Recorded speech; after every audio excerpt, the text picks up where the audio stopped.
Hi, sir.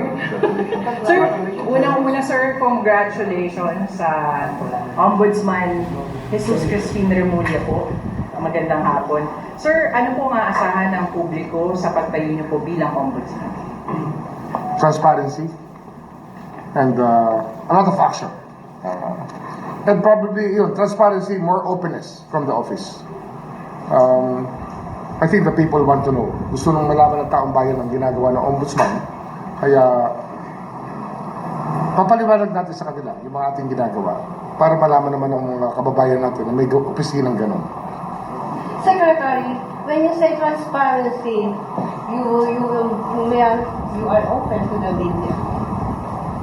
Magkakaroon ng ganung media office. I think that there will be more interviews and more news coming from the Ombudsman's office when we step in. I think it's a necessity that is there sapagkat yung tao naghahanap talaga ng transparency and accountability sa taong bayan. At yung hiningi ko yung trabahong ito, yun ang sa isip ko talaga na yung accountability mapalakas natin sa lahat. Bukod sa iba pang mga tungkulin na pwede nating gampanan sa pagiging ombudsman. Hindi lang naman to prosecutorial. It also, as the voice of the people, yung mga kinakailangan gawin ng gobyerno ay dapat sinusubaybayan din ng ombudsman. What are your priority cases, Secretary, when you go to ombudsman? Ito muna tayo eh. We're entering in the midst of a firestorm. Siyempre, then let's sort out this mess that we're in right now. At hanapan natin ang sagot at hanapan natin ang mananagot. Sagot at mananagot. Sir, ang dadatnan niyo po mga reklamo, una sir, yung mga flood control. Ano po sir yung aasahan po ng publiko? Unang-una, napag-aralan na namin ang ibang problema niyan, hindi naman lahat. At least, yung first district ng Bulacan na DPWH, napag-aralan na namin ang problema. We've studied it here already. So, ang mahalaga kasi ngayon sa rules ng Ombudsman, may fact-finding. I-validate namin lahat ng data na sasubmit. Yung mga final na ICI, yung na-file ng, ipa-file ng DOJ with regards to those above, salary grade 27 and above. At maaasahan na gagalaw yan na mabilis. At susubukan natin pabilisin ang proseso. Kasi nga, hindi naman ito lihim na sa atin. Alam na natin ang nangyari. Kaya pabibilisan natin ang konti ito. Sir, ano pong advantage na kayo po ay nakatutok din dun sa kasong ito dito po sa DOJ? Ano kasi yan eh, meron talagang relasyon ang ombudsman sa DOJ. Kasi nga, may memorandum of agreement niya, may kasunduan ang DOJ at Ombudsman's Office tungkol sa paglatag ng kaso sa RTC na ang gaganap dyan ay ang DOJ. Ito yung mga salary grade below 27. Ito yung mga pwedeng usigin ng DOJ. Kaya tuloy-tuloy ang relationship na to. Tuloy-tuloy ito at marahil ay gagawin pa ng ibang refinement para mas mabilis ang proseso. Sir, isa din po sa dadatnan nyo doon ay yung committee report po ng House on the confidential funds ni Vice President Sara Duterte. Marahil, nandiyan na yan eh. Actually, nandiyan na naman sa ombudsman ang mga report na yan. At bubuklatin natin. Pag-aaralan at tatanungin natin yung mga may hawak doon ngayon. Mga may hawak at yung may tungkulin na hawakan ng mga kasong yun bago tayo dumating. Kailan po kayo magsisimula sa ombudsman? Meron pa ako mga inaayos dito. Kakausapin ko na yung mga tao doon. Pero officially, malamang Friday. Officially.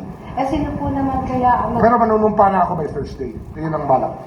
Sino po kaya ang magiging acting secretary ng DOJ?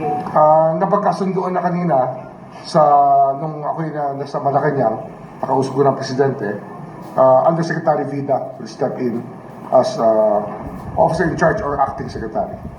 Sir, you spoke to the President. Ano po, sir, yung mga instructions na binigay po niya sa inyo? Sabi niya, yung accountability of public officers, pangalagaan mo talaga. At hinahanap ng taong bayan yan. At ako naman siyempre, yun naman ang hinahanap kong trabaho eh. Yun ang aking hiningin trabaho sa kanya. Kaya nagkasundo naman kami dyan sa bagay na yan. At marami pang iba na kinakailangan gampanan para mapabuti natin ang takbo ng ating bansa. Sir, nung nag-a-apply pa lang po kayo bilang ombudsman, marami na po mga kritiko, yung nagsasalita. Senator Amy Marcos is saying na pag kayo raw po ay naupo, asahan na raw po ang mga kaso laban daw po sa mga Duterte at sa mga aliado nito. Alam nyo, nung naging DOJ Secretary ako, ang unang-una kong tinanggal, weaponization ng batas. And it will not be weaponized. Sisiguraduhin ko sa lahat yan. Wala itong sisinuhin. Ang trabaho ng ombudsman para sa buong Pilipinas, hindi sa isang kampo ng politika. Kaya wala tayong sisinuhin dito. So yung DOJ policy na evaluate muna ang kaso para to weed out yung mga nuisance cases, will you be adopting the same sa ombudsman kung saan? Siyempre, dapat taasan ang standard. Sabi ko nga, dapat mawala yung weaponization ng office. Dapat dyan talaga hanapan ng ebidensya at yung ebidensya matibay. Para pag final na, ang idea natin dito iba yun, no? Actually, hindi naman iba. Alam to ng lahat ng abogado. Pag kumpleto ka sa ebidensya at ang kaso ay nakamada nyo na kung paano gagampanan ng kaso, kung paano ihaharap sa husgado. Ang gusto natin mag-continuous trial para mabilis.